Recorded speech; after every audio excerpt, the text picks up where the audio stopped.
Touch my bangs less. How are they feeling? I hate them. Still? I feel like I need to go cut some bangs really, really quickly. I wish I had one of those little clip-in things. I can give you a YouTube video to watch. Yeah. Yep. Is it Brad Mondo? It is Brad Mondo. My first YouTube video that I just filmed the other day was like coloring my hair 5 different colors, including Ex Mondo. Oh my gosh, that's great. I love that. My sister went to cosmetology school with Brad Mondo, apparently. Huh. And I had mentioned I watched a video on cutting bangs by Brad Mondo, and she's like, "Why does everyone love him?"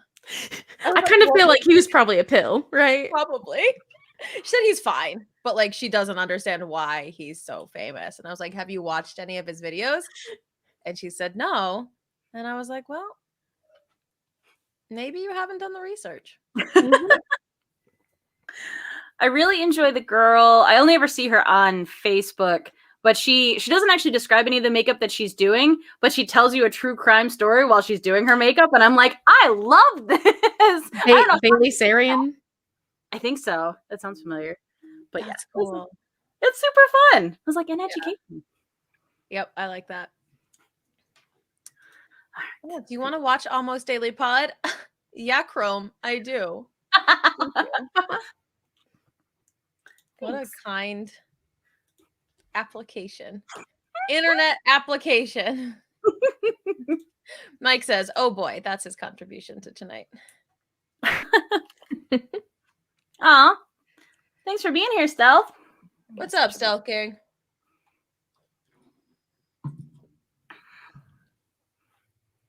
Yeah. Because I did Hi. no until 30 minutes before we went live. It's the ADD way. Honestly, YOLO. Yeah. You only live stream once every first and third Monday at 8 p.m. Hello, B-Mel. Hey. I read that in Andre the Giant's voice in Princess Bride. Hello, lady. Oh. Oh. Hello. Hello, Hiya Stealth. Nice. Cool. Hello. Hey, Witten, I'm so glad you asked. Stick around and find out. She's too good at this. Oh, I love it. When I was teaching summer camp with the art students and everything, like they'd come in every day, and the first thing out of their mouths would be, "What are we doing today?" And I was like, "I'm not going to tell you." It's like, we're going to do art, we're going to do movement, we're going to do this, but it's like, well, what are we going to do now? And I was like, I'm not going to tell you. Like, you're just going to have to wait. Every day. Every day. I'm like, what makes you think that on the Thursday out of a full week that today was the day I was going to tell you? Because it's not. I'm not going to tell you. Or when I have the agenda, because that's what I was doing all last year. When kids walked in the room, I had exactly what we were doing on the board when they walked in, and they would walk in and not even like look at anything. This is like halfway through the year and be like, "What are we doing today?" And so I just got into the habit of being like, Why do I spend 10 minutes of my day making it beautiful? right? Like just red fisheye stare. My other favorite is, did I miss anything important? Oh. I was out. Did I miss anything important? I always say no. It wasn't important unless you consider improving your skills and receiving a grade to pass high school important, in which case I'll leave that judgment up to you. Yeah, I love the getting done with like answering their question and explaining something to them, and then them like kind of looking up to me and being like, "Wait, what?" I was like, "You're right. I just talk to make sound. Don't even worry. Like, it's fine. Yep. Don't even worry." Bean, it sounds like you didn't trust your teachers to explain what those things meant, or they didn't explain what those things meant ever, and then they were bad teachers. Yeah. That's what that sounds like. Hello, Abner the ghost. We have a ghost. A ghost. That's very Shakespearean. First ghost. Hashtag first ghost. And yes, Stealth King, I think everyone remembers Charles's very helpful instructions. So helpful. Thank you, Charles. Shout out to Charles.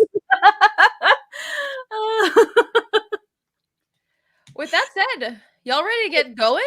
Yeah, I think we should. Mm-hmm. We should. All right. And go. Maybe.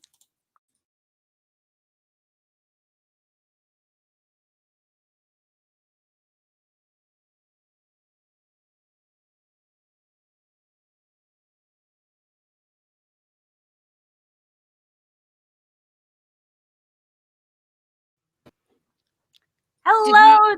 Oh, Did you not? Sounds like there's no music. there's no music? Oh no. I clicked the Well, thing. Sorry, I cut you off, Swan. That was bad move. You keep going and you do. I'm so sorry. Yes, yes, to answer your question, Bean, there was supposed to be music. It played for me. Played for me. I Yeah, just I heard it. All right. Oh wow. Okay. Well, that is something that we're gonna have to look into. Oh, weird. So did it show anything? Like, did the video pop up? Man. Oh, Oh. well. What?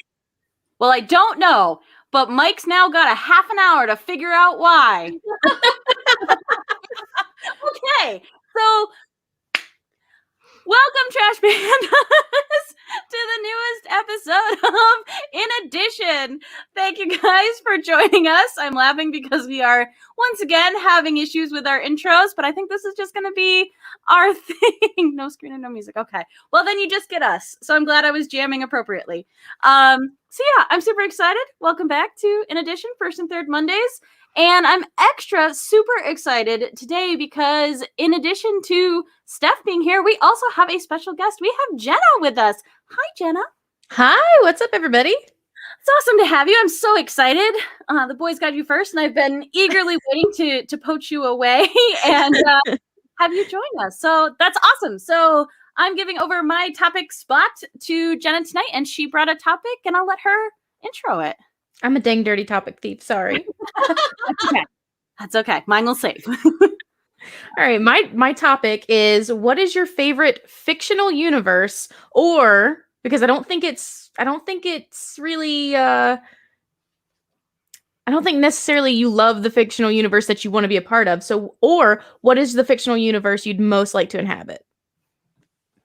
So Because like, excited for I this. don't want to live in Middle Earth because it's cool. They have magic and elves and stuff, but they also still do shit in buckets. Ain't about that life. No, indoor plumbing, really big fan. Big fan of indoor plumbing. Yeah, yeah. I need that. Do you have we'll start with, what is your favorite fictional universe? Is it Lord of the Rings and the Tolkien world? Yeah, it really kind of is. I love that whole high fantasy thing, and I love all the worlds that have stemmed from it. Like, there's this comic book called Die that is gorgeous and amazing, and it is so Tolkien-esque. It's just really cool. I love it. It's very cool. Yeah. So, Jenna, I just watched the Lord of the Rings movies for the first time this year. I had like, I tried to read The Hobbit a couple times, and it wasn't my jam.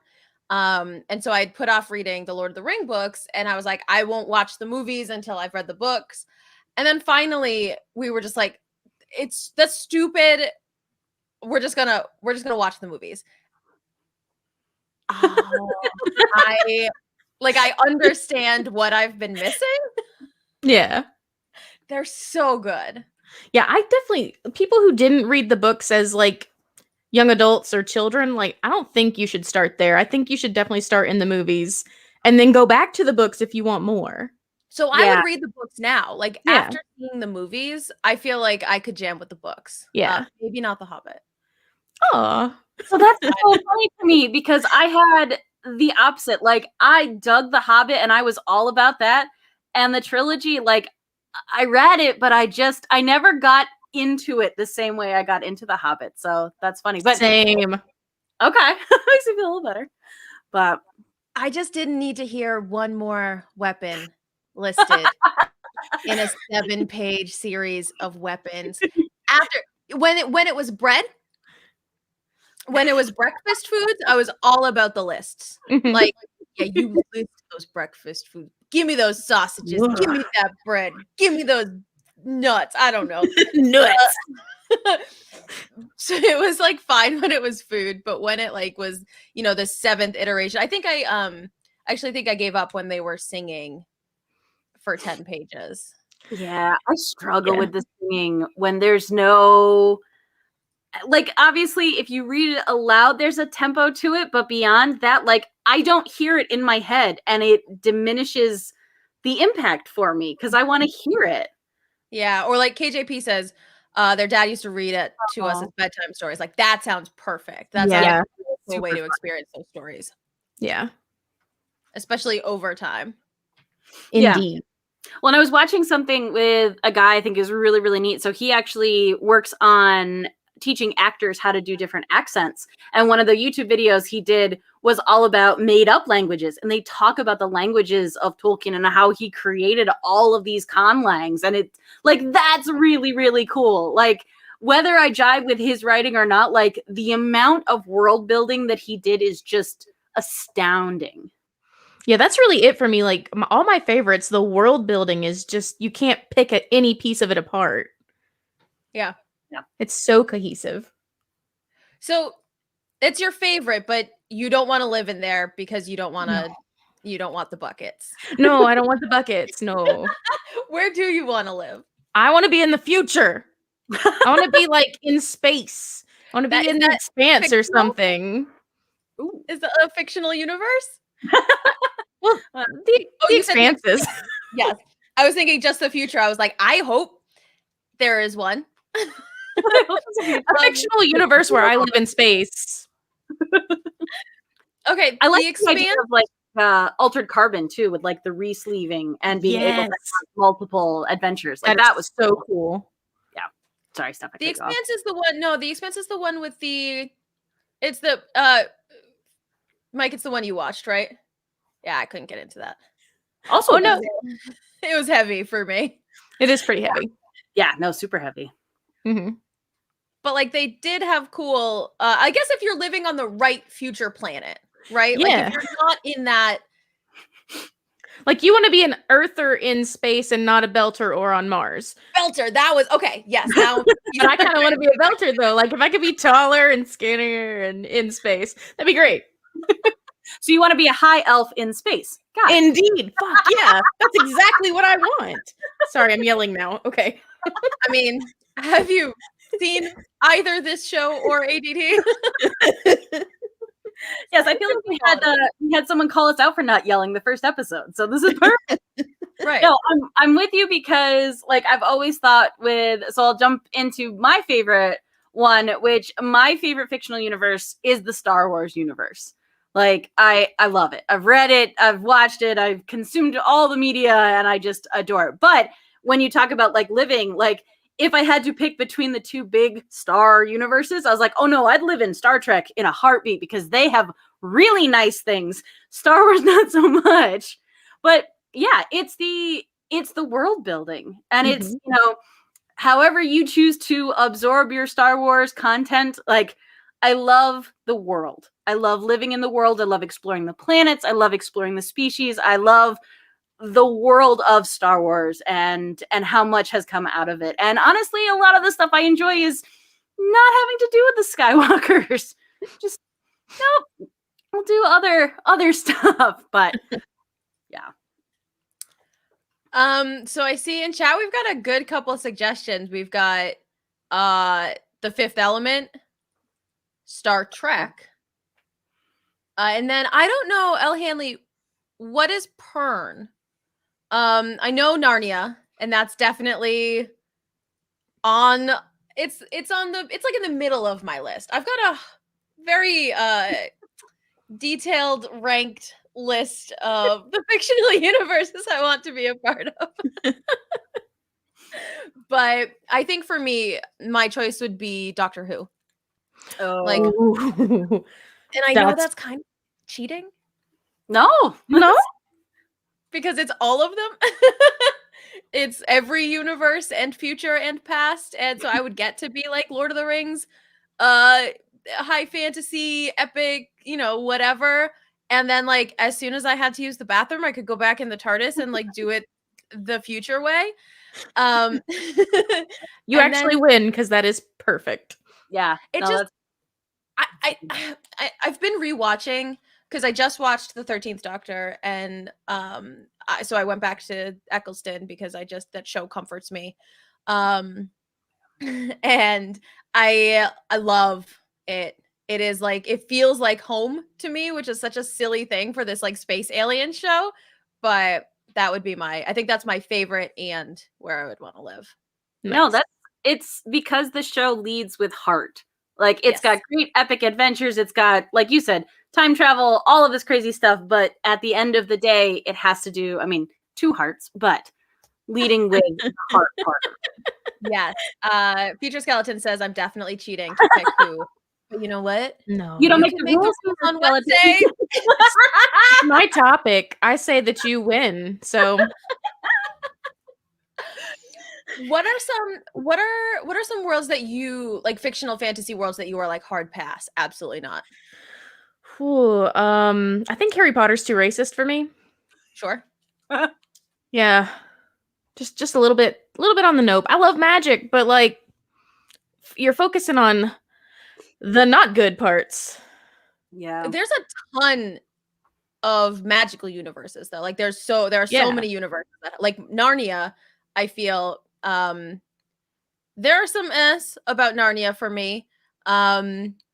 But I think that in terms of like different types of magic, because you get so many varied like forms of magic, that might be cool. Yeah. Yeah. Maybe like Yeah. the Magician's universe. Go to Break Bills for a while. See Elliot. I don't know if I'm cool. And Margot. I don't think I'm cool enough to be part of the Magician's universe. Oh, I'm not. I'm super not. But I want to be. Yeah. I'd be that hedge witch breaking in like, no, it's okay, guys. It's okay. I'm a physical kid. I'm very physical. I'm not even cool enough to be a hedge witch. God, and everyone on that show is so cool. They're so cool. Swan, have you watched Magicians? I haven't, but I want to now. Oh my You god. should. Mhm. Jenna, did you read it? I started the first book and didn't really get into it, but I want to go back now that I've seen all of the show. No, don't. No. Okay. I watched all the show. This was like one of the only other rule breakers for me, is I watched Magicians and then I was like, I loved the show, I'm gonna love the book. And I didn't. It just didn't have the same kind of like visceral feel.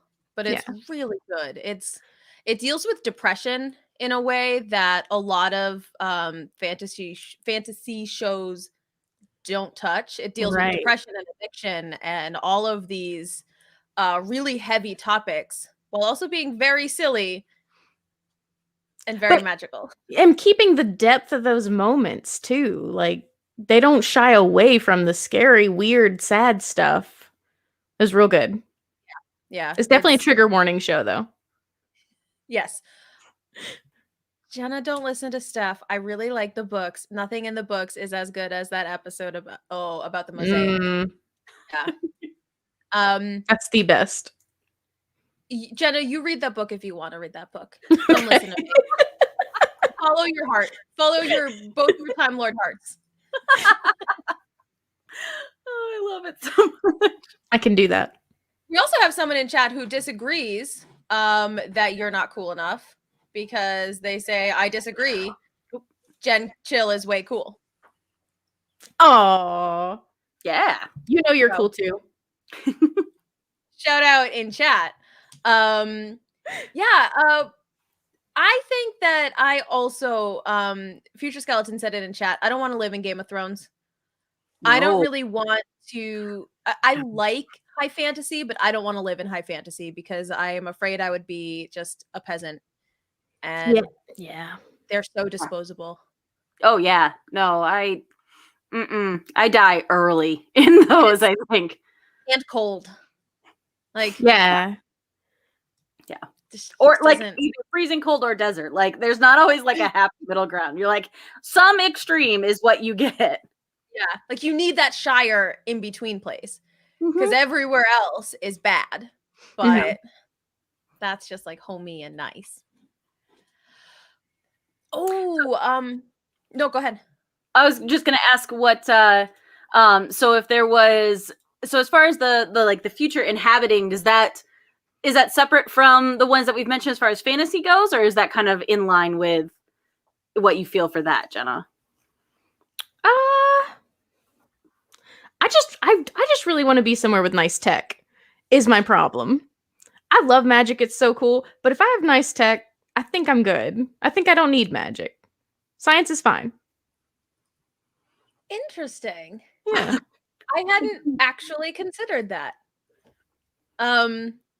Because fantasy to me is like so heavily steeped in magic, I had never considered just a fantasy world that doesn't have magic. Like just a high-tech sci-fi. But I guess, yeah, like all the Star series. I was gonna say, you get like Star Trek, you've literally got a teleportation transport device. You know, you can travel at the speed of light and, you know, weapons wise. So yeah, no, that's cool. I also think like for times like holodeck could actually be pretty cool. I'd be all right with some yeah. I mean, what?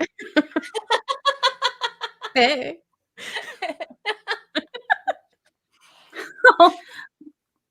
Elle Hanley, Knights of the Round Table, 100% count. Mhm. Not because like fantasy shrug loosely based on loose historical looseness, elevated. Elevated. but elevated history. Well, actually, There's a wizard, come on.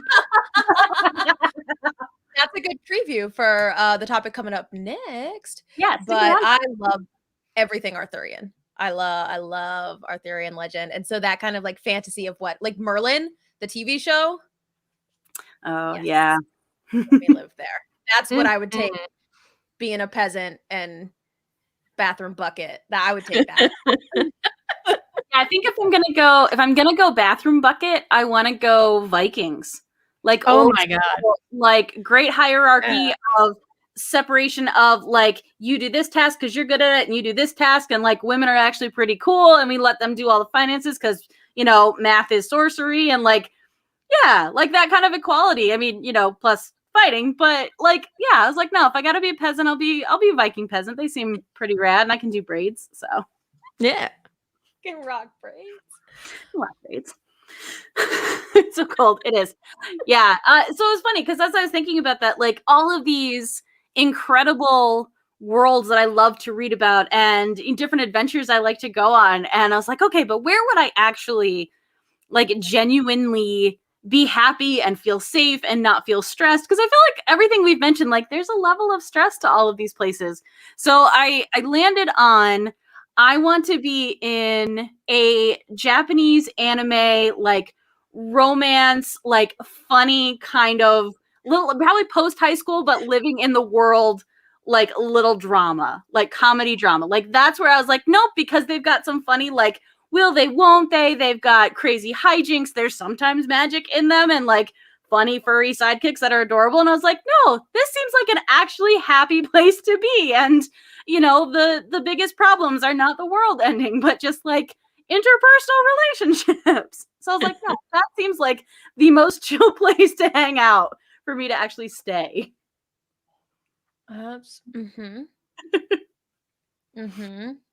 Yeah, I again never considered calm as an option. I did not either. I'm like, no, this is gonna be hectic and whatever, but at least I live here. Right. Like that kind of feels like the price you have to pay to get a cool world is stress.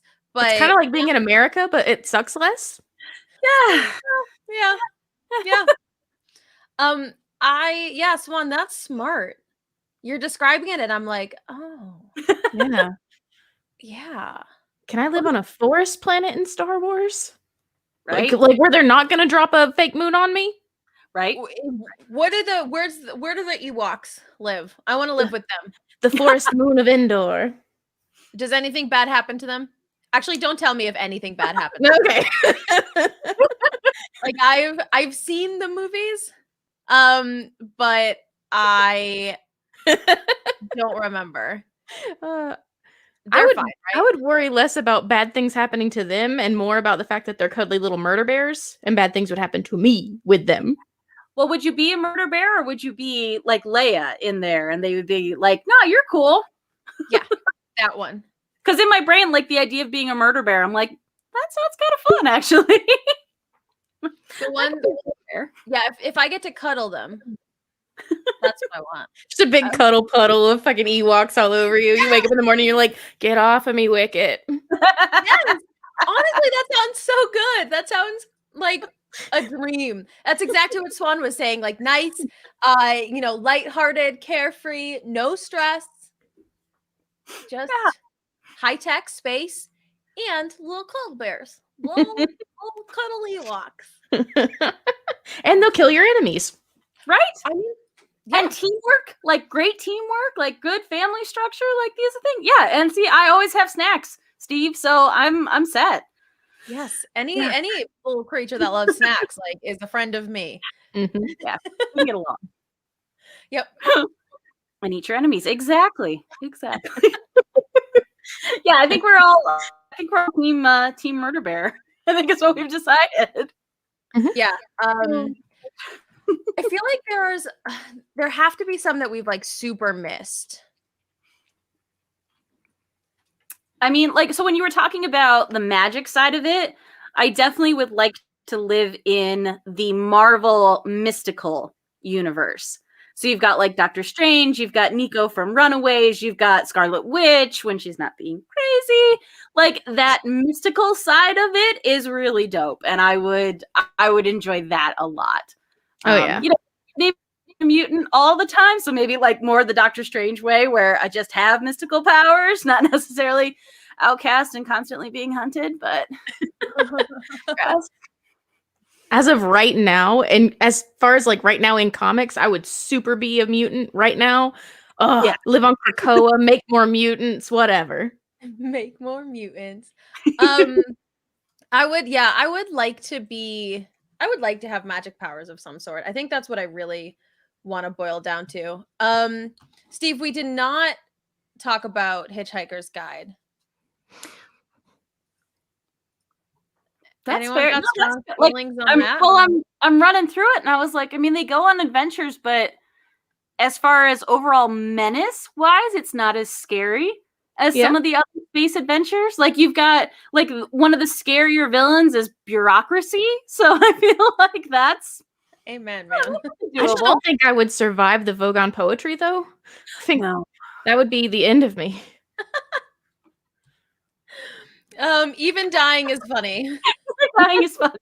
Oh, so I mean, I guess that's a fair way to look at it. Oh, Future X Skeleton, he said he's in Peacetime Hyrule. I was like, all right, I dig that. That's cool. I really enjoyed when he played through what was it, Breath of the Wild. I loved, and I know that wasn't like peacetime, I don't think, because there were monsters. There was a lot of fighting for it to be peacetime, but like it also was only Link doing the fighting, so what do I know? But it was so gentle and nice and bright. It's beautiful. Yeah, it's beautiful. It's a beautiful world. Video game worlds were ones that I hadn't considered, though. Yeah. Animal Crossing. I was gonna say I could limit Animal Crossing. I could live on an island at the beach for a while and be fine. Hell yeah. God, I want to buy a beach house and like just cross my fingers for no hurricanes and just stay there forever. Right. Yeah. So I'm gonna be honest with y'all. I don't know if I would survive on Animal Crossing Island. I played once. I played the game once, and I just couldn't. The idea of just perpetually taking out loans, and then it's like it's so real in like a really sad way, and then you're stuck with only 3 friends. Like you can only see these 4 people, and half of them are just not very nice and super judgmental of your house. And like, so it's like my real life. Yeah, that's kind of how I feel. Like it was a little too real life. And like Future Skeleton says, so many fruits and so many bugs, all of which I'm allergic to and would not appreciate in my space. And if I like, there's one museum, and I'm meant to find all of the pieces for it. That does, it seems like too much responsibility for one little animal of questionable origin.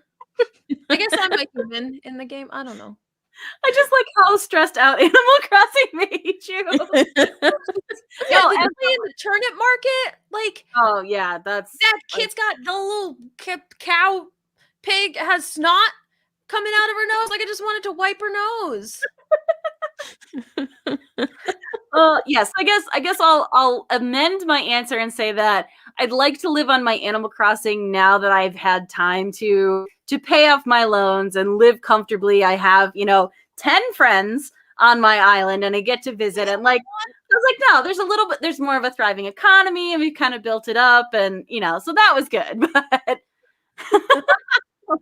hey, I put in the work. I put in the work. I did not put in the work. Well, and so it was funny with Animal Crossing, with everybody who got it, pretty much got it in March. So also shout out to our friends, the Nooks Tavern podcast, and talking about that. So I'm a part of like the podcast and doing art for them, and I'm learning about all these things, but I'm not playing it yet. So it's like 6 months until I start playing it, and those first like month that you play is exhausting and frustrating. Like, they kind of skipped over that part and they were just at the good part. So I'm going through, I'm like, oh my God, I can't do things because I can only do one thing per day and I'm always in debt and I don't have, oh my God, this is a lot of work. And so, yeah. So no, I feel you. I feel you on that. Always in debt. Can't catch a fish. That's just my life. There's not a fantasy about that, except I don't have apple trees hanging over my house. The first time I got attacked by a swarm of wasps in that game, I was so upset because I'm allergic to wasps, and I was just like, no, where's my hip? It is a game. It's a game. For real, though. When they swarm you, not cool. Yeah, and the fact that your Switch like buzzes around, you're like, God damn it. Yeah, no, not okay. So again, like playing at night when it's not the tarantulas as much, it was the scorpions. The scorpions would scare the shit out of me. And I would actually, like, my heart would race as I'm like hiding behind part of my island because I know as soon as I move, it's going to come out and it's going to get me. And I'm like, Emily, it's a game. It doesn't matter. You don't die. You don't even lose a life. You just go back to your house. But I'm just like, I'm so scared. And then the freaking owl is like, oh, I hate bugs. And you're like, yeah, but like you're profiting off of my exposure to these dangerous creatures on this island to capture them for you and bring them to you as a gift? Like, no one comes here to read the plaque that I don't. Every plaque is like donated by Kruggles, donated by Kruggles, donated by Kruggles. Like, who am I trying to impress? The Yeehaw Seesaw Horse? Don't get me started on Tom Nook. Oh my God, I love it so much. I have so many thoughts. I just like, out of this, where we all had a lot of thoughts about a lot of worlds, that Animal Crossing was the one that really, like, that's where the laser focus happened. Be like, no, I need to tell you. We need to talk about capitalism. And my existential crisis that is identifying with that drunk little seagull. Oh, yeah. Oh, man. I love that guy. Every time he watches up, I'm like, this is me. If there is a screenshot of the past 10 months, it's this guy. It's me laying passed out on the beach, like, oh, hi. I don't know how I got here. Yeah, pretty much. Amazing. I'm waiting for a Doctor Who episode that gets to the Animal Crossing island. That's going to be That would be ridiculous, and I would love it. Oh my God. Everything like transforms into that, like everyone is a cartoon now and everyone's in that style, and now they do just a full episode interacting with these. And then there's obviously some, like, Tom Nook is the evil alien who has created this simulation that people are in to kind of let them like, or to rip them away from their real lives, and the doctor has to break his code or break his like hold on. I'm sorry, I need to call the BBC.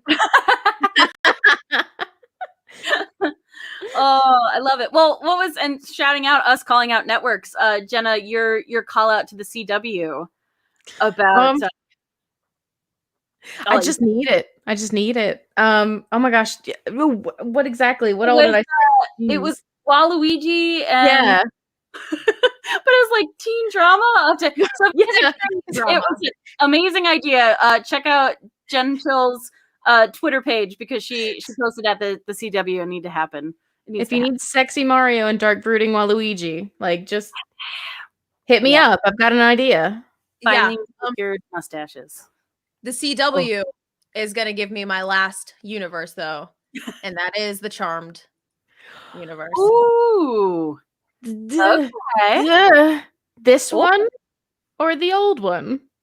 Oh, the old one. Yes. Okay. The original. Yeah. The new one's fine. It is what it is, but like, yeah. Give me that OG Charmed. Yeah. Okay. Give me those sexy demons. Yes, please. Anyway, speaking of demons, Stealth King, yes. So He Who Is Steve would probably absolutely prosper in Resident Evil. I just want to put it out there that I would have absolutely zero success in any horror video game world because I can't even watch Phil's streams because horror makes me scared. So nope. Don't want to be in a horror world, universe. Nope, nothing. Also, blondes don't usually do too well, so. Oh. Bye, guys. Yeah, no. F's in chat for Swan and Jenna.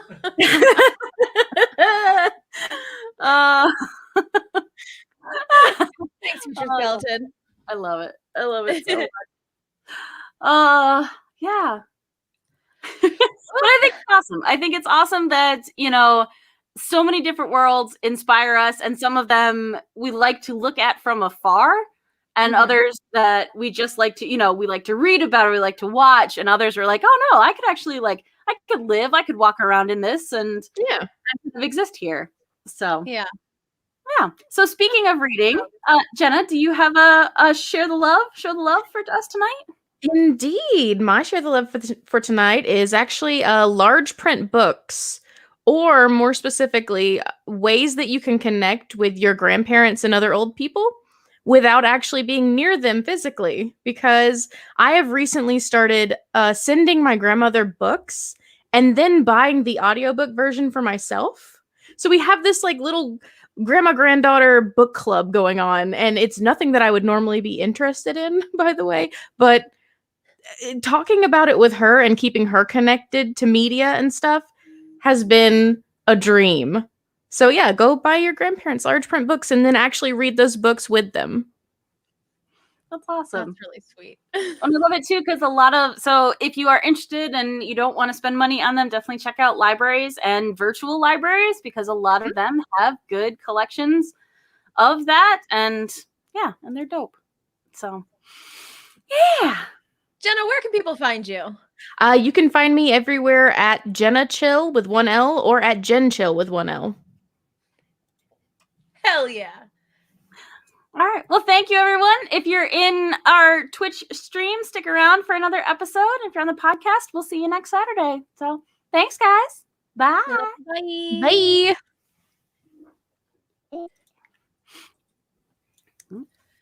Woo! Don't leave. So y'all, round of applause in chat for Mike, who tried to fix the video and couldn't. Oh no. Okay, so actually, while we're here, before in between, I'm gonna click it once to see if it does anything. So let's see.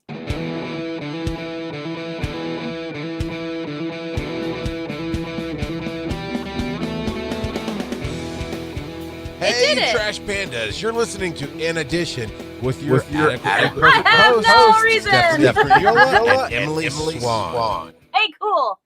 So there it is. That you just imagine that was 30 minutes ago. Yay! We did it. Charles, you can fix that, right? Papa? Charles, are you there? right. right. Yeah. I'm gonna go grab a drink real quick, and I'll be right back. Yep. Jenna, if you need a break, take it.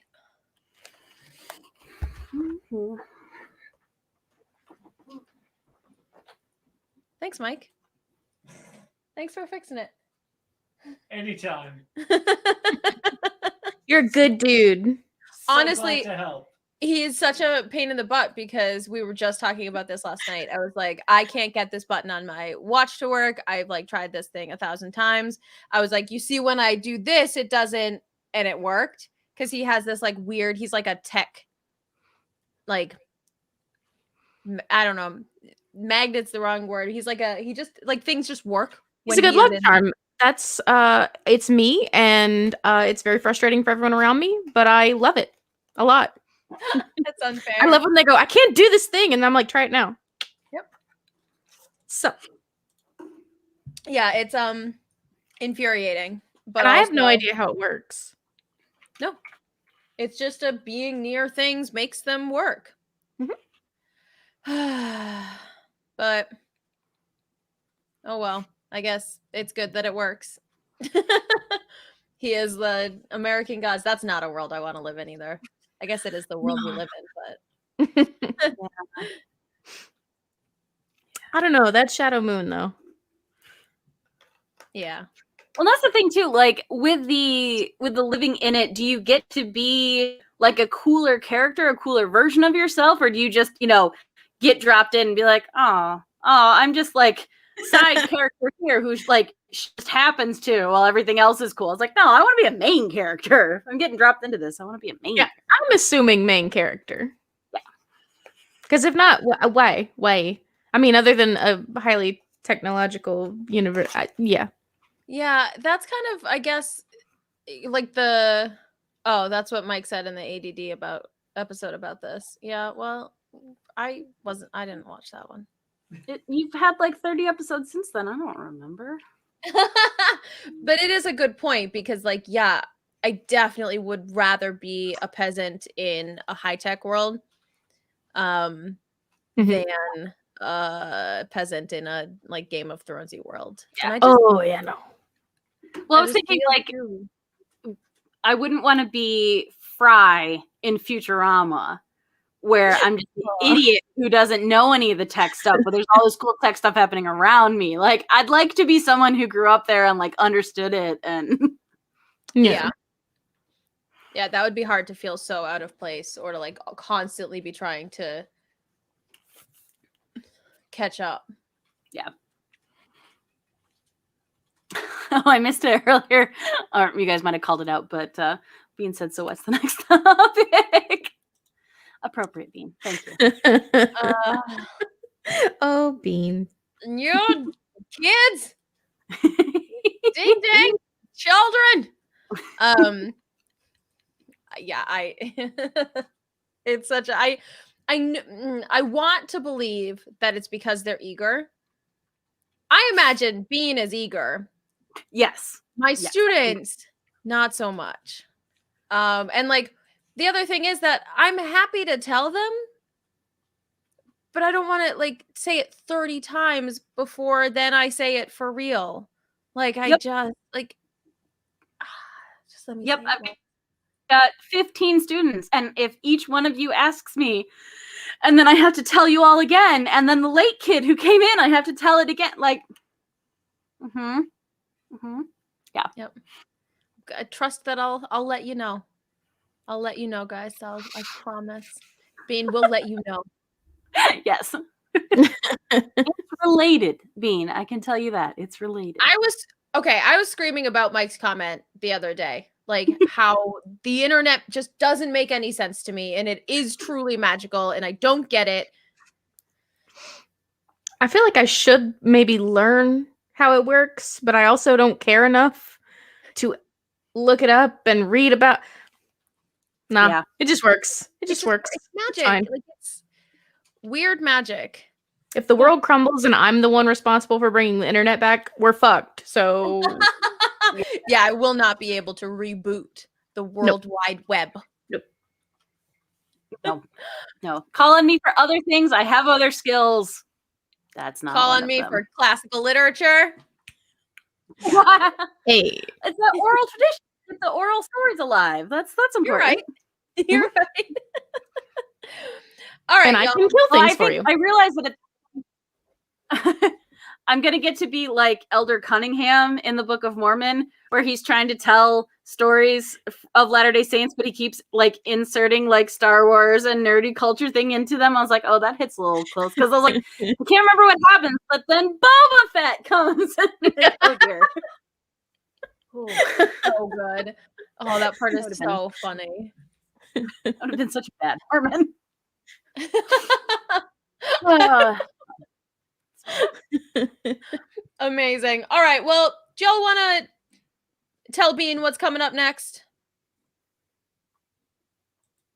By starting the next episode is what I meant. It sounded clever in my head as a transition. It didn't work. It just sounded like I was asking you to say what was next. it's fine. We got this. You know what? Oh God. There we go.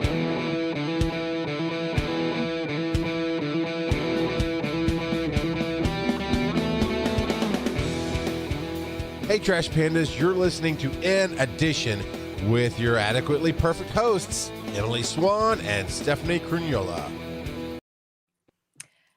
Hey, Trash Pandas! What's up? It's your girl, Steph, here with Swan and Jenna.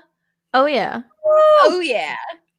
We are so excited to be here and back and so good at introductions. What's up, improvement? Our video worked and everything. We are off to a roll.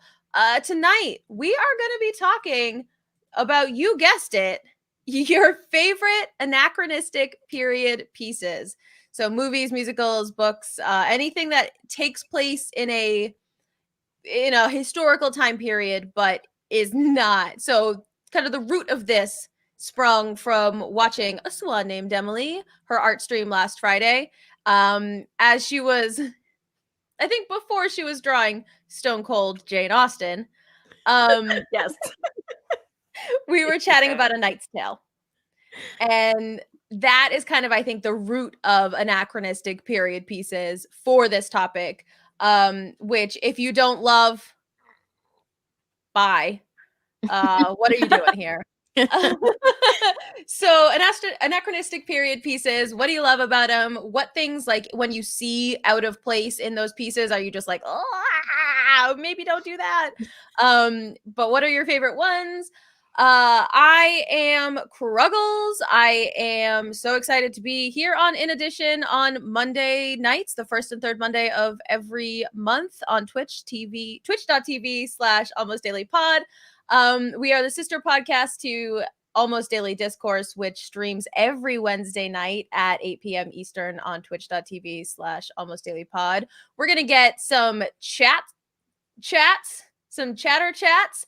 So if you're listening on a podcatcher of your choice and you're like, oh man, who are all these other people talking? Come join the discussion and it'll be a whole group affair. And so Jenna, I know you've been here for the stream tonight so far, but remind everyone who's listening a little bit about you. A little bit about me. Oh my gosh. I am a person on the internet. I used to do podcasts a lot and now I'm in between, but I'm coming back. Hell yeah. And you can find her at Jenna Chill or Jen Chill. Pretty much everywhere. 1L. Yes. Don't you add that second L in. Don't you do it. Mm-mm. So let's start with you, Jenna. What are your favorite pieces? Or if you want to start with Swan, because she's had a little more time to prepare. Hey, I'm cool with whatever. I'm chill. I got a chill flow. Chill with 1L. You are chill. I like it. Chill with 1L. Take it away, Swan.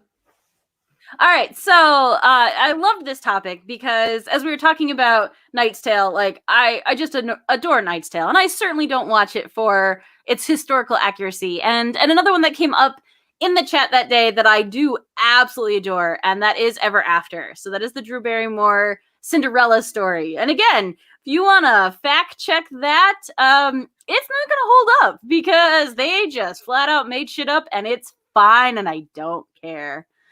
And so it's one of those where I had the realization that if you're going to sacrifice the historical accuracy and still tell me a good story, I'm okay with it. It also didn't say, this is a true story or based on true events. It was just like, no, this vaguely takes place in this scene that you are like setting and understanding that that's where it is, but it involves real people, but it's not real, and that's okay. And another one, the big one, because I was thinking about this, I was like, oh man, is it just movies that take place in that time period, or is it, specifically tied to history? But another one that really hit me that I absolutely adore is the animated Anastasia. I love that movie. It's so good. The music is so goddamn catchy. It is animated beautifully, even though it's Don Bluth and it's weird rotoscoping, but the voice acting is wonderful. Like, it's just a fun ride. Super not fact, because the fact is real dark, but it's fun, and I'll watch it every time. Like, I don't need that one to actually show me what happened to the Romanov family. Like, I'm okay. I'm fine. I'm happy that she grew up and went off with the guy, voice acted by John Cusack, and they lived happily ever after. I'm very okay with that. So that's my big one. I was like, oh, no, I'll watch that every time, knowing that it's false and be fine with it. I think that's an interesting point, though, because like the idea of Disneyfying those types of stories, that is a true piece of history. Whereas if you have the Disney versions of like Hunchback or Hercules, it's always like, well, they're so far off from their source material, but their source material is also fiction. Right. So I can see having kind of more of an issue with the Disneyfying of, I know it's not Disney, but the Disneyfying of the storyline. But it is just so heartwarming. It's a well-made movie. Like, it's a fun movie. Yeah. Or is it something I feel like actual Disney, like Disneyfying Pocahontas, like that one, like that one's history doesn't jive with me as well. I'm like, no, this is way off the mark in really bad ways. So, yeah. Indeed. That's a no-go.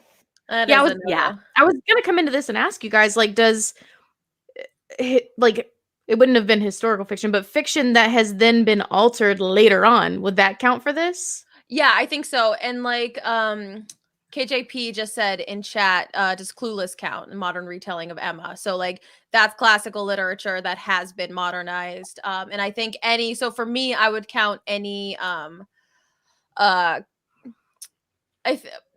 think it, like, yes, it's not technically anachronistic because it's just updating.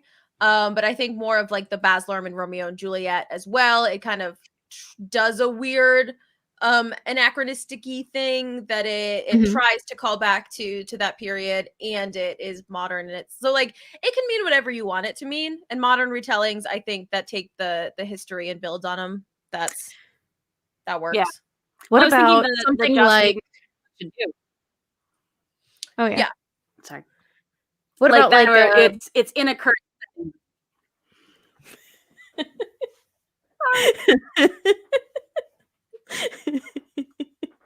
Okay, you go. Got it. What about like Pride, Prejudice, and Zombies? Because that's mine. I love that world. I'd count it. It's terrifying and wonderful, and I need it. What is it about that resonates with you? Like, do you like Victorian lit, or is it the zombie? Like, what is it about that myth? Yes. Yes, it is. Yes, all of it. I love Jane Austen. I love like the Bronte sisters. I love all of that stuff. And I love zombies, but I also love the thought of like going back and having all of these really strong female characters who are strong for the time that they're in, making them way more badass. Yeah. Like actually physically strong and capable of saving the man. Yes. I love it. That's a good point, because that's, I think, a lot of what anachronism can do is it can, in the same way of what Hamilton tries to do, it can build a better picture of history, or it can build a kind of a different view of it, and it allows more people to be telling those stories in a time that, like we talked about in the last episode. If y'all are listening, check out last week's episode when we talk about fictional universes. We all want to be there, but we don't want to be in a place where women can't do shit. Mm-hmm. Like, Yeah, I think that's a KJP universally agreed upon. calls out all the ones we're talking about have strong female leads. And I think and Doctor Who has a great moment with that when he's traveling with Martha, because she literally is like, yeah, there's not a lot of places in the past I can go to where it's gonna be cool for me. And that's a big thing. So to take that empowerment and reimagine it, and Justice Stu called out Bridgerton. Yeah, you have beautiful ethnic diversity in England, where it was maybe not so ethnically diverse at that time. And that's wonderful. And when I was going to spin off of that, which it's not a period piece specifically, but it's a movie called Austenland, where they literally travel to like the Austen world, and it's kind of a vacation where you live in Austen times, but it's current setting. So like that, I was like, oh, that's a marriage of both things that I like. Like, it's getting to live in the Austen world, but also like if you go down this hallway, there's actually a pool and a bathroom, and it's still cool. And girls can vote. So that's cool. I want that with Shakespeare. I want Shakespeare land. So one of mine, and I was jamming to it this morning. It's probably my favorite new musical. And it's called Six, and it's based on the 6 wives of Henry VIII. And it's so good. It's basically, it's just like a pop musical. It's a 1 act, and it's got a opening song, a middle group number, and then a finale. But otherwise, it's just like each of the wives gets their own song, and they're based off of different pop artist styles. And they like some of the lines, like obviously the Beyonce inspired one has the line, "Okay, ladies, let's get in Reformation." And like that, the cleverness of the way that they use, and there are so many more that are better than that. And Mike will probably put them all in chat because he loves this musical as well. But like they're so clever. Yes, KJP. It's great music. It's great to sing along to. It's a great dance party. And it takes a truly horrible period of time in history, and it is this beautifully it's this beautiful set of women who are taking back their story. That's essentially the root of it, is like, let me tell my part of the story. And it's fun and it's poppy, and they're in these like rad costumes. I recommend y'all look it up because they're so cool, and everyone listen to it. And then we'll just have a big 6 dance party. But Yeah. it does that same thing. It like takes that and it gives them their own voice in the story, which if you know me at all, that's my jam. Taking history and changing it. So I have to ask, and I pinned this one specifically for you, Steph, because I was very curious about what you thought of Shakespeare in Love. Because I feel like that's actually not just, a reimagining of Shakespeare, like 10 Things I Hate About You or any of that. Like, it's actually supposed to be him, quote unquote. I love Shakespeare in Love. I love it. I love a good romance more than I dislike inaccurate history. And I don't really dislike inaccurate history at all. I couldn't care. I think if you know the rules and break them, and you know you're breaking them, I think that's fine. Like, and it's the same thing for me for A Knight's Tale. The theater that I do stuff with down here is tied closely to the SCA, like a historical reenactment thing. So they do like jousts. They do legit historical costuming and jousts. It's rad as hell. But a lot of them are like, we will not watch A Knight's Tale. And I'm like, yeah, Why? but Heath Ledger. But Yeah, but you have been weighed, you have been measured, and you have been found wanting. yeah, no, my family still sings the like Liechtenstein. Yeah. Oh yeah. Oh yeah. It's called the Lance. Hello. But I think that's, and you said it perfectly with the, you knew the rules and you still broke them, and that's okay. Like, this wasn't Yeah. just, we're going for hardcore accuracy and we just didn't bother to do the research. It's like, no.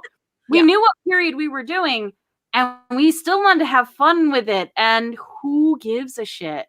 Yeah. Like, That's the that's big not thing. the point. Getting things wrong because you're lazy, I don't like. Yeah. I won't respond well to that. Yeah. But getting like knowing the history and deciding like exactly like Robin Hood Men in Tights. Yes. That was another one on the list. JP4. Yep, that was exactly. I was like, no, you knew the history, and you're just like, nope. I was like, it's not in the script. I lost. Like, I love that. Like, break the fourth walls, please. I'm here for it. Yep. Yeah. That's too fun to me. And like any romance, when they're writing in A Knight's Tale, when they're writing the letter, like Oh. it's just so beautiful.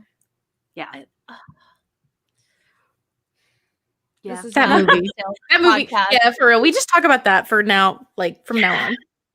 But Shakespeare in Love does Well, the same and I thing. appreciate that we talked about Doctor Who, because one of the other ones that I brought was a specific scene from Doctor Who, and it was the 12th Doctor, and it was an episode called Christmas Armistice, and it's one that actually happens in real life, and it was an actual event that happened during World War I, and it was where it was Christmas Day and we were fighting, and for just one day they stopped, they put down weapons, and they sang. And he's got a great quote, which I'm telling you right now, I'm reading because I copied it, not because I know it. And it said, "It never happened again, any war, anywhere, but for one day, one Christmas, a very long time ago, everyone just put down their weapons and started to sing. Everybody just stopped. Everyone was just kind." And it's this very cool, so they pluck a character out in the Doctor Who way and have him like observe from the outside and mess with all that. But it was a real thing that happened.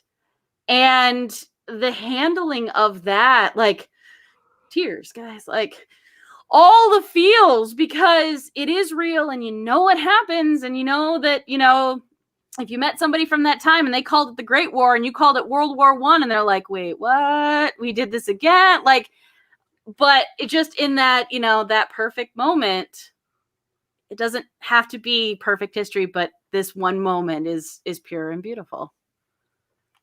Yeah, and it allows for a perspective shift on those moments as well. When you're telling the story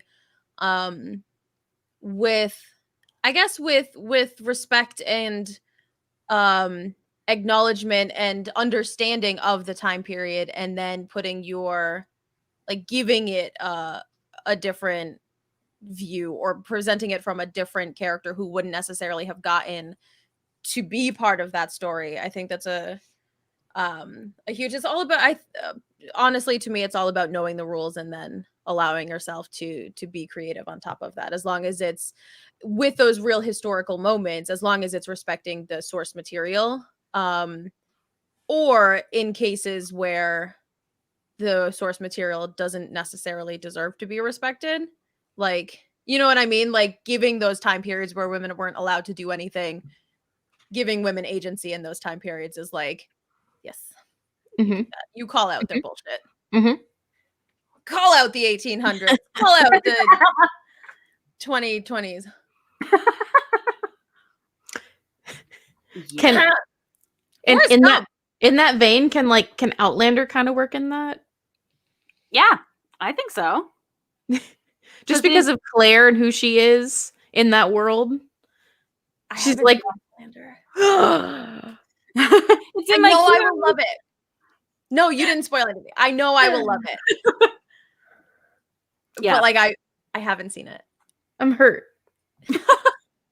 It's okay. Look, it's candy. It's candy. It's not revolutionary or crazy or amazing. Although Claire and Brie in that world are so good. But it's candy. You don't need it. Now you need the stream scene, but you don't need it. You need the window scene, but you don't need it. But Jenna, that is, I think, what makes all of the things that we've been talking about for the past 20 minutes so special is you don't need, they are pop, they are fluff, they are something that soothe our souls and our hearts, and we don't need to like get a history lesson or really ground ourselves in the rules of the history, like, because if you're sitting there and you're picking apart every detail, like, oh, that woman wouldn't have been allowed to sell armor at the market, like there's no way she would have even gotten there without a husband. Like, if you're that kind of person, that's good for you, but like that's not the movie for you. Yeah. And the same thing with like, I've yelled about it a lot, I'll yell about it again. Doctor Who is not high art. It's pop fluff television. It's never been written well. It's never going to be written well. There are beautiful speeches in it, and I love it, and I will defend it forever. But like, if you're looking for like art, Yeah. Go watch Raised by Wolves, I guess. Yeah. Well, all I can think of is the scene where in Gilmore Girls where Paris is invited to the Bainbridge dinner. talk about art. And like the guy goes to serve her and she's like, well, actually they wouldn't have had, like, these wristwatches weren't invented. But I love it because, one, again, you talk about it's true to the character who is Paris, and the fact that she friggin' knows. Like, she knows the legit history. She knows when those wristwatches were initiated and made. Like, Those tights are made with nylon blend, and that fabric wasn't available until well after. Right. And I was like, that's beautiful and it's funny. And so I guess like that's a part of it where you were talking about the reenactors, and I think that led into like Renaissance fairs in the like real talk, real world immersion in this. Where I was like, no, I don't go for it to be fully accurate. Because Again, I don't want the bucket. I don't want the bucket. I'm very happy that I can wash my hands somewhere and yet still get a gigantic turkey leg. Like, why not both? I'm good with both. So exactly. Yeah. And I want to call out Dia Tigris. Shakespeare is not written well. Shakespeare is pop fiction. Anyone who tries to defend Shakespeare as art is too far up their own butt to do anything with Shakespeare. And those kinds of people shouldn't be producing it because that's what makes Shakespeare boring. It's pulp fiction. And Shakespeare was like the king of anachronistic history. All of his history plays are like, hey, but what if we made the Henriad a like reality TV show? Or like, what if we just like added a romance here? Or like, like it's all dick jokes. That's all Shakespeare is like romance and dick jokes. And I guess it's clear why I love trash TV, because I love Shakespeare. Like that's my jam, and it's trash. Yeah. I need to do more Shakespeare with you, by the way, because everyone in the town that I'm from, they regard it as this big high art thing and like hold whole classes on trying to rehearse it. And I'm like, but you don't get it though. Yeah. But you don't. You're showing me you don't get it. The best actors I work with are the ones who take the time to understand the root of what the line is saying and then give it that. That's all it needs. Like and don't get me wrong, there are elements of his poems or of his plays that are beautiful poetry, and they're so rich with imagery, and they are so beautiful. The same as we get those Doctor Who speeches that are like that Emily just read, that like, oh, they make you cry, they make you melt. Vincent and the Doctor will never not make me sob. And I do love nothing in the world so well as you in Much Ado. Sob. Like there are speeches in Shakespeare that will make me melt the same way as in any pulp fiction. And saying it like, I don't want to offend anyone, saying it's pulp fiction doesn't make it bad. Like, right. I love it. It's just like, it has a heart to it and it has like a guttural appeal to the public that is the same as Shakespeare. It's a bunch of ding dang dick jokes. Yeah. Well, and the idea too that you're writing something that can be consumed by somebody who is maybe not well educated and can still have a good time. Like, that's not a bad thing. You shouldn't have to be a scholar in order to enjoy it. And I feel like that was the part that was lost for me when I was learning it in school. Like, I felt like I was like, oh, I don't get it, so I must not be smart. And like, that's the wrong takeaway. Like, I could be an idiot and still have fun. And like, that was like, he was okay with that. And, you know, I feel like that should have been highlighted more. English teacher, like, you might be dumb, but we're going to have a good time. And it's like those CW shows. It's like The Flash or Batwoman even, or like all these other different shows, Riverdale, where sometimes it's so dumb, but then sometimes you're like, why am I crying right now? What is going on? Why was that moment so poignant? Like, dang, that sexy teen made me cry. For real. Damn, KJ Apa. Honestly, the way that the CW makes so many different genres into like just sexy teen this, sexy teens in space, sexy teen Nancy Drew, sexy teen comic book characters, sexy teen witches. Like, it astounds me. Yeah. I mean, they know their brand. Yeah. Yep. More power to them. But those like 40-year-old vampires. No one ever thought Ian Somerhalder was like 19. Come on. No, but I didn't care. I didn't care when he was on Smallville. Ian Somerhalder, come on. God, like, you can't actually be real. Like, you can't be a real human. No real human looks like that. What? No. Yeah. So he left Lost. Yeah. For, I guess, spoiler alert if you haven't seen Lost. He left. I won't say how. But like, he left for that. And it was always like, damn. Why? Why did you leave the show I'm watching for a show that I don't watch? A show where you're on the beach and are therefore required to be shirtless for 90% of the time. Why would you do that to me specifically? Yeah. What about me though? Yeah. Okay, well, so Winton, if you're gonna post links, post what they are. It's like the reverse. That's terrifying. Cool. Yeah, no one's gonna click that. These dicks. Yeah. Right? And if you click that, you deserve what you get. Oh. Yeah. No, again, like, thinking back to all the CW shows, like, there were times like One Tree Hill, definitely not high art. Oh, but boy, were there moments. The OC. The first season of the OC is a friggin' roller coaster. Oh my God. And like, holy shit. Man, like, every season of that show. Feelings. Yeah. Oh. Every now and then, like, occasionally in my head will pop the scene of him carrying her away from the car, and I'm just like, no, what are you doing? Stop. Go. No. Please get out of there. Stop it. Stop. Why? Mm-hmm. Mm-hmm. Before we have a fight in chat about Riverdale. What are the things? Is there anything in an anachronistic movie or TV show or whatever that you like do not tolerate? For me, I kind of drew the line at like longsword written on the side of a 9mm gun and Bound Sword. No, like that was a little much for me. But like anything like that you've got that you're like hard pass. It's the whole breaking your own rule. Anything. It doesn't matter if it's anachronistic or not. Breaking your own rules. Get out. Get out. I'm done.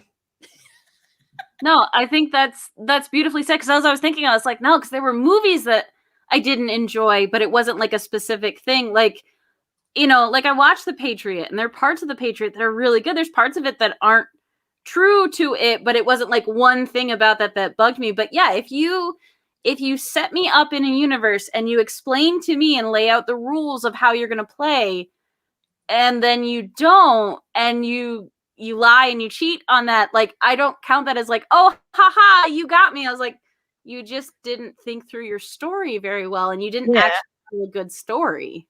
Yeah. I'm kind of like that with like Abraham Lincoln Vampire Hunter. Don't tell me that there's this big legion of vampires and then oh no, he killed the main dude, it's fine. So there's no more vampires and that's why you don't ever see them. No. No. No. Yeah. No. Yeah. Or like that kind of Deus Ex Machina, like that, easy out for an ending. Like kind of sounds like that's what you're describing for that. I haven't seen Abraham Lincoln Yeah. Vampire Hunter. But like easy solutions to the ending kind of Yeah. feel like it's cheating the rest of the work that they put in Yeah. through the story. Because like again, not to bring it back to A Knight's Tale or whatever, or Shakespeare in Love, but like they're not super happy endings. They're like they still address the fact that there are problems within the system and that not everyone's gonna get their happy ending. Like Knight's Tale is happier, but Yeah. it still doesn't address the root of the problem. And I like that it still acknowledges the fact that history was a tough time for a lot of people, and this beautiful romance is just a little sliver. Yeah. Yeah.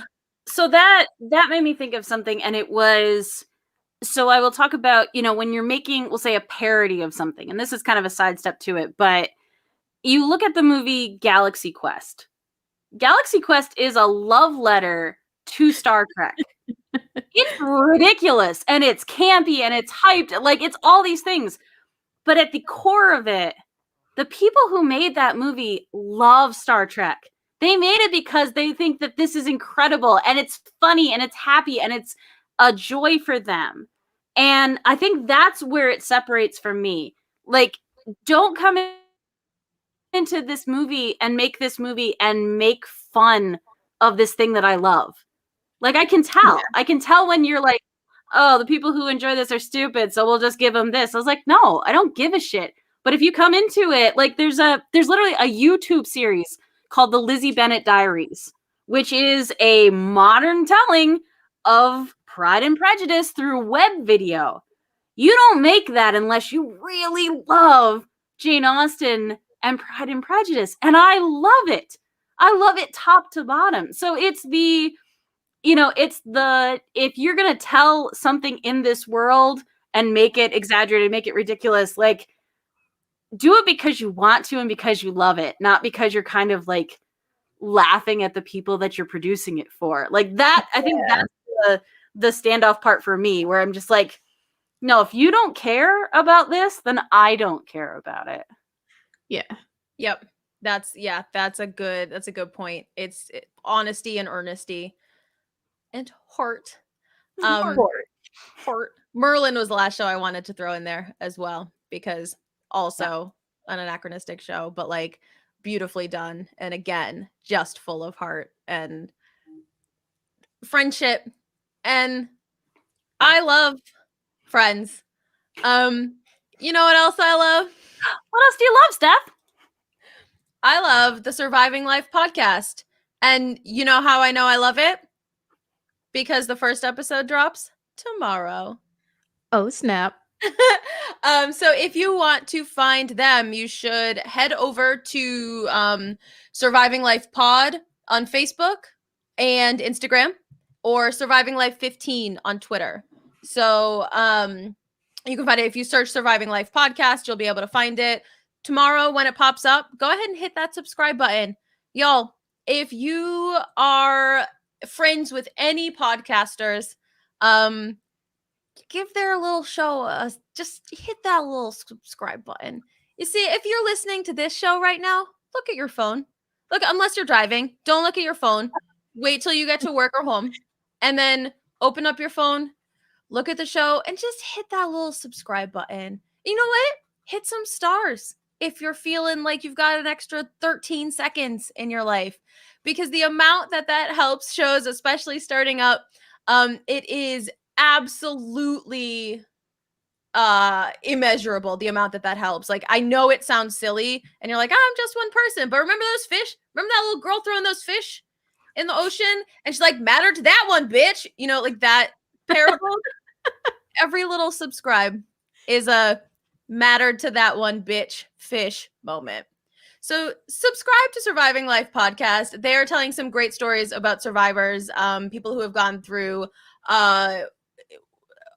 unimaginable things and come out on the other side stronger and better and beautiful. And I'm really excited to listen to the first episode tomorrow. And it's run by a friend of the show, Brittany Van Brackle. So go ahead and make sure you check that out, because it's going to be great. You can find me on the internet at Kruggles. I do a Shakespeare podcast, if you couldn't tell, and I yell about Shakespeare. It's Protest Too Much podcast, P2M Pod, and that is pretty great. My good friend, a swan named Emily here, and I are starting a new series about Shakespeare and art, and you can find her everywhere on the internet.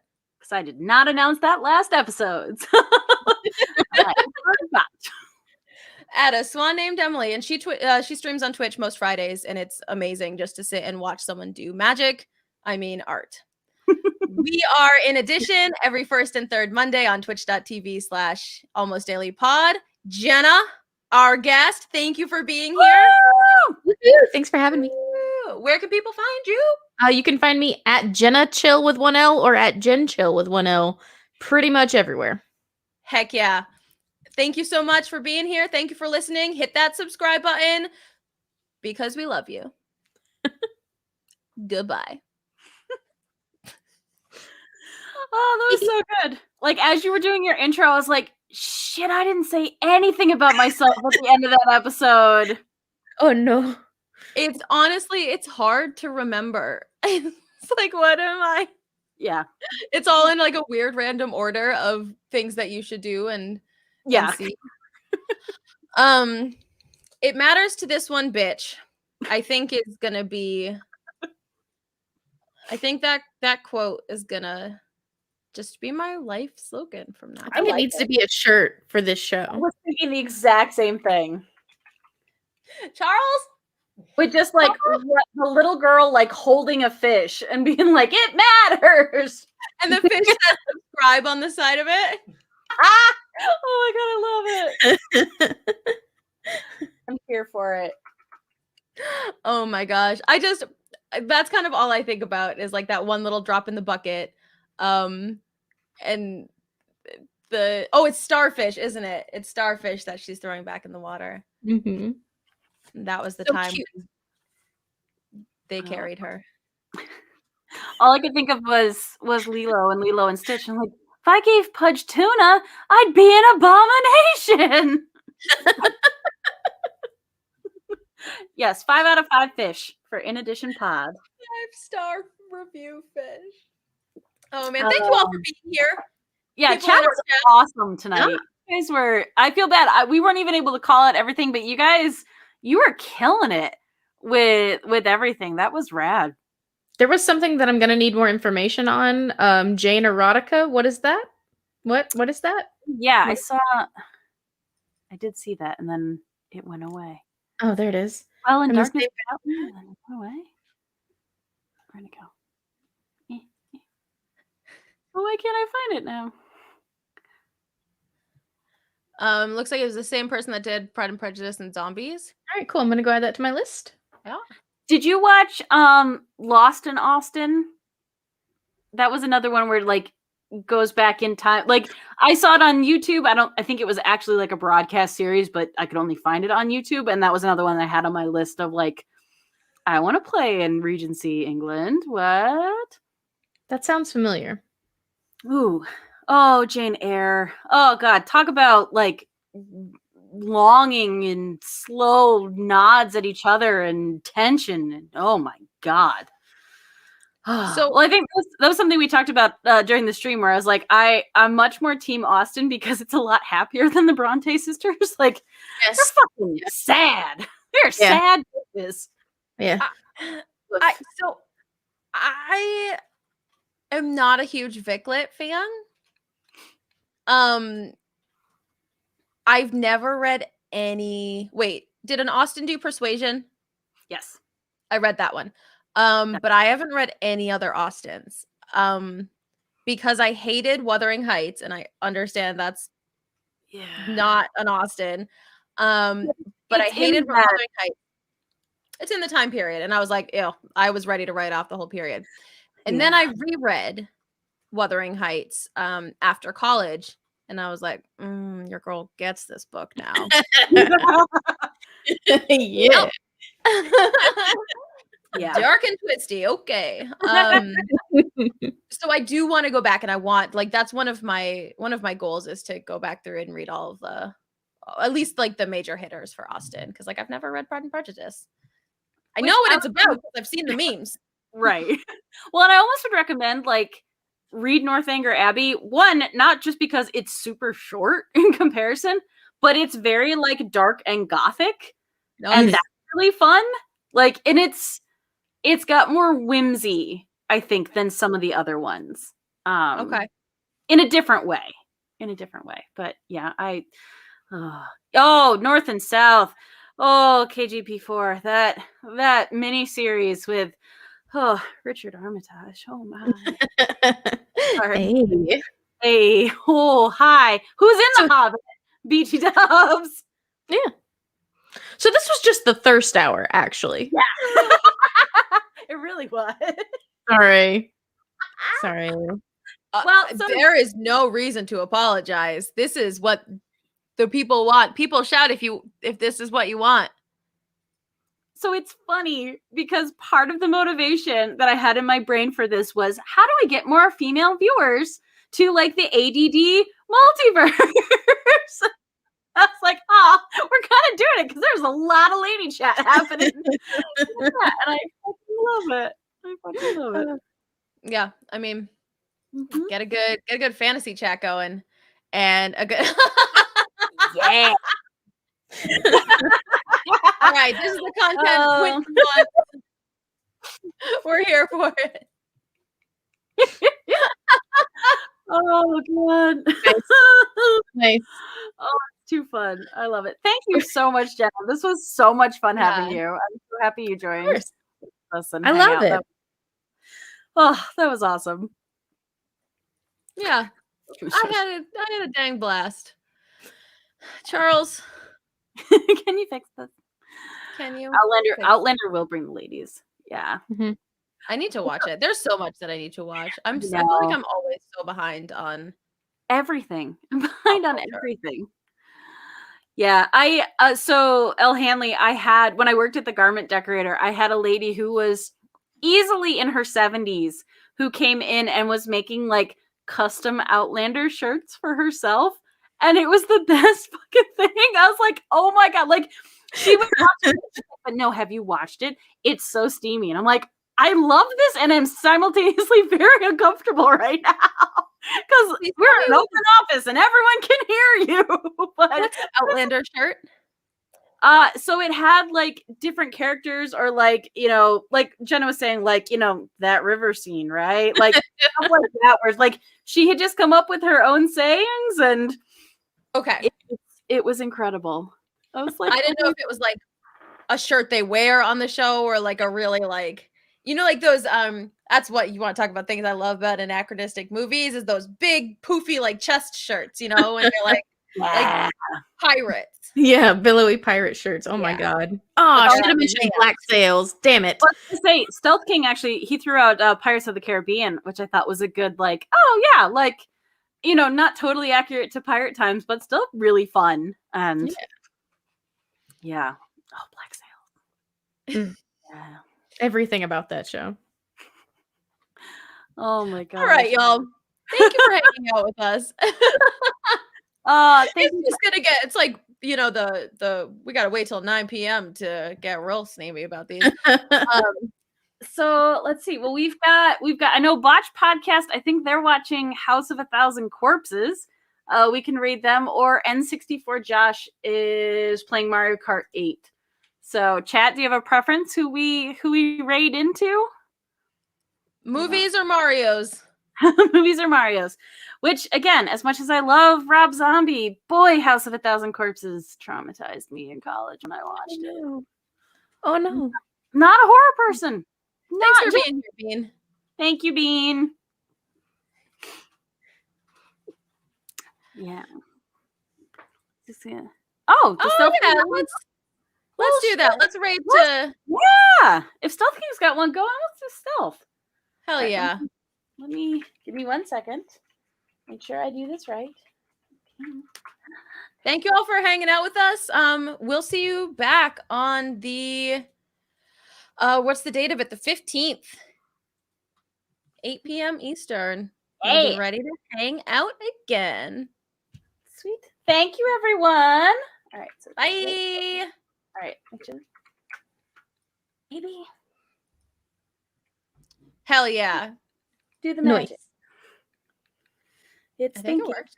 Send the thing. Send the thing. Huh?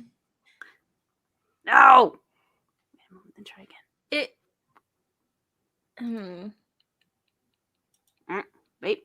I know I can do it.